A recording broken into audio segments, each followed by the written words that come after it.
नहीं नहीं नहीं नहीं नहीं नहीं, वक्त का कोई भरोसा नहीं है। और अगर आप एक फुटबॉल फैन हैं और अगर आप एक पर्टिकुलर क्लब के फैन हैं जिसको लेकर आपको लगता है कि मेरा क्लब का ऐसा फॉर्म जा रहा है कि हाँ नेक्स्ट 3 4 5 साल हम लोग ऐसे ही डोमिनेट करते रहेंगे, तो प्राइम एग्जांपल है रियल सोसिएडाड। एक ऐसा टीम जो इमैनुअल अगुआसिल के अंडर बेहतरीन फुटबॉल खेल रहा था 3 साल पहले। एक टाइम तो ऐसे आया था जब इमैनुअल अगुआसिल को बोला गया था कि ये बार्सिलोना का भी कोच हो सकता है। वैसे कोई भी किसी को भी भाई मुंह उठा के थोड़ी ना बार्सिलोना का कोच बना दोगे, लेकिन हाँ स्पेनिश मीडिया ऐसा ही है, किसी को भी बार्सिलोना का कोच बना सकता है। कभी कभार मेरे को लगता है कि मेरे को भी शायद उन लोगों को कंसिडर कर ही लेना चाहिए। लेकिन ताकेफुसो कुबो, ओयारज़ाबाल और मार्टिन जुबिमेंडी का ये टीम जो लग रहा था कि हाँ भाई चैंपियंस लीग में घुसेगा तो तोड़ फोड़ देगा, इस यूरोपा लीग में जाएगा तो तोड़ फोड़ देगा, लेकिन नहीं। अगर ये 2 साल पहले का टीम एक ही रहने के बाद भी इस करेंट लीग में 11 पायदान पे है, तो आप समझ सकते हैं कि how the stars have changed and how this good team has fallen. Alguacil का एक बहुत ही इम्पॉर्टेंट प्रिंसिपल था फुटबॉल खेलने का, उनको भी बॉल रखना था, उनको भी क्विक ट्रांजिशन करना था, उनको भी पासिंग स्लॉट्स बनाना था, रनिंग इन करना था, रन इन बिहाइंड में नज़र देना था। लेकिन सब कुछ होते हुए भी इस साल वो क्लिक नहीं कर पा रहे हैं।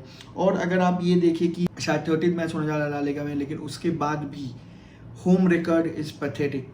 दे are looking shambolic in home. वो लोग होम में जीत ही नहीं पा रहे हैं। जितने सारे मैचेस खेले हैं 90% हारे हैं, सिर्फ एक ही मैच जीत पाए हैं। तो ये मैच होने वाला है रियल सोसिएडाड के होम पे, जो हम लोग के लिए अवे मैच होने वाला है। लेकिन अवे मैच होने से भी मैं अभी इस बार्सिलोना को लेके डरता नहीं हूँ। हाँ, अगर आप ये सुन रहे हैं तो आप सही सुन रहे हैं। पिछले कुछ सालों में हम लोग अगर जाते थे रियल सोसिएडाड में तो हम लोग सोच रहे थे कि नहीं ये बहुत डिफिकल्ट मैच होने वाला है। देखिए डिफिकल्ट तो मैच होगा, इजी मैच नहीं होता है। और अगर आप अभी बार्सिलोना को स्टडी करेंगे, आप अगर उनके ओपोनेंट है, तो आपको चाहिए होगा कि भाई कम से कम 1 पॉइंट तो मैं ज़रूर निकालूँ। तो 1 पॉइंट निकालने के लिए अगर मेरे को mid block, low block, late जाना है ग्राउंड पे तो मैं लेट भी जाऊंगा, लेकिन मैं कुछ ना कुछ जरूर करूंगा। निक्कर विक्कर उतार दूंगा लेवांडोस्की का, रफीनिया के बाल वाल नोच दूंगा, लेकिन फिर भी मेरे को 1 पॉइंट तो चाहिए इस मैच से। अगर यही मेंटालिटी है तो they can make things difficult for us. लेकिन अगर वो लोग चाहते हैं कि हाँ भाई हम लोग ओपन फुटबॉल खेले जो अगुआसिल खेलता है, उसको भी चाहिए थोड़ा बहुत डोमिनेशन।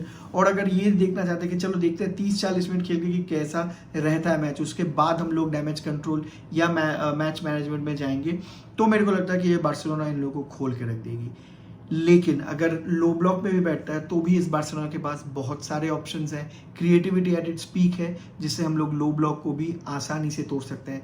देखो एक बार्सिलोना फैन होने का अभी ये मतलब नहीं है कि मैं बहुत ओवर कॉन्फिडेंट हूँ, ओवर कॉन्फिडेंट नहीं हूँ। लेकिन मैं पहले भी बोला था, बायर्न म्यूनिख का मैच प्रीव्यू आप देख लो, मैंने तब भी बोला था कि मैं ओवर कॉन्फिडेंट नहीं हूँ, लेकिन मैं कॉन्फिडेंट हूँ अपने लॉन्डे के ऊपर। मैं कॉन्फिडेंट हूँ ये सोचकर कि हाँ ये Barcelona with a terrific manager निकाल सकती है मैच, कुछ भी कर सकती है।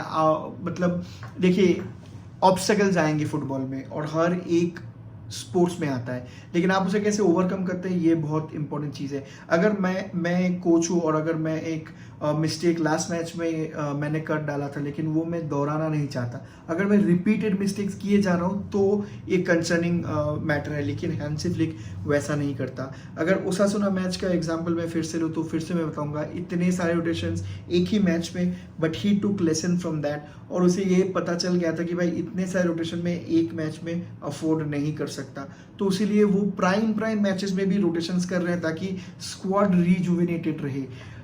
अलेहांद्रो बाल्डे को लास्ट मैच में चैंपियंस लीग में उसने बिठा दिया फ्रेश रखने के लिए।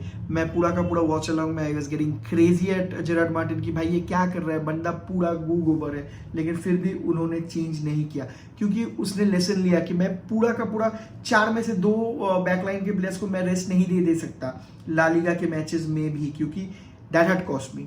तो ये कोच का जो फोरसाइट है, ये जो कोच जो देख सकता है दूर का कि मैं कैसे प्लान करूं, ये मुझे भरोसा और देता है इस टीम पे कि हाँ भाई कुछ ना कुछ हम लोग ज़रूर करेंगे। और ये मतलब नहीं है कि हमेशा आपको ओवर डोमिनेंट रह के, बहुत एग्रेसिव फुटबॉल रह के आपको जीतना पड़ेगा। आपको बहुत लॉजिकल अप्रोच लेना पड़ेगा। ये लास्ट मैच होने वाला है इंटरनेशनल ब्रेक के पहले। इंटरनेशनल ब्रेक के बाद कौन से प्लेयर्स लौटेंगे कौन नहीं लौटेंगे ये मेरे को नहीं पता, ये आपको नहीं पता, ये किसी को भी नहीं पता सिवाय भगवान के। तो जो भी है भगवान की भरोसे है तब इंटरनेशनल ब्रेक में। तो उसके पहले हम लोग कोशिश करेंगे अपना फुल स्ट्रेंथ टीम उतारने के लिए, एंड हम लोग कोशिश करेंगे 3 पॉइंट लेके जो नंबर 1 स्पॉट है वो बरकरार रखने के लिए। अभी न्यूज़ ऐसा आ रहा है कि पाउ कुबार्सी को शायद नहीं खिलाना चाहता है हैंसी फ्लिक, लेकिन पाउ कुबार्सी इज क्वाइट एडमेंट उसको खेलना है। फेस मास्क नहीं पहन के खेल सकता वो, क्योंकि उसकी कोई बोन इंजरी नहीं है, लेकिन फिर भी उसने रिक्वेस्ट किया है क्लब को कि अगर एक फेस मास्क डाल के वो खेल सकता है, क्योंकि 10 स्टिचेस आए हैं। मेरे को नहीं लगता कि ये रिस्क लिया जाएगा, ये भी मद्देनजर रखते हुए कि सामने इंटरनेशनल ब्रेक है, और मेरे को लगता है ये थोड़ा लेवरेज करना चाहिए, ये दिखा के कि भाई ये बंदा मेरे लिए फिट नहीं है तो मैं इसको कैसे भेज दूँ।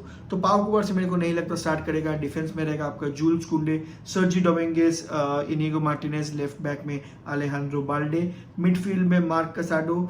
मेरे को लगता है ये मैच में शायद फ्रैंकी डियोंग स्टार्ट कर जाए, क्योंकि उसे वो मिनट्स का बहुत ज़रूरत है। Mark कसाडो, Frenkie de Jong up top रहेगा, पेड्री बाद में आएगा, डैनी ओल्मो लेफ्ट में रहेगा आपका, रफीनिया, लेवेंडोस्की, और राइट में रहेगा लमीन यमाल।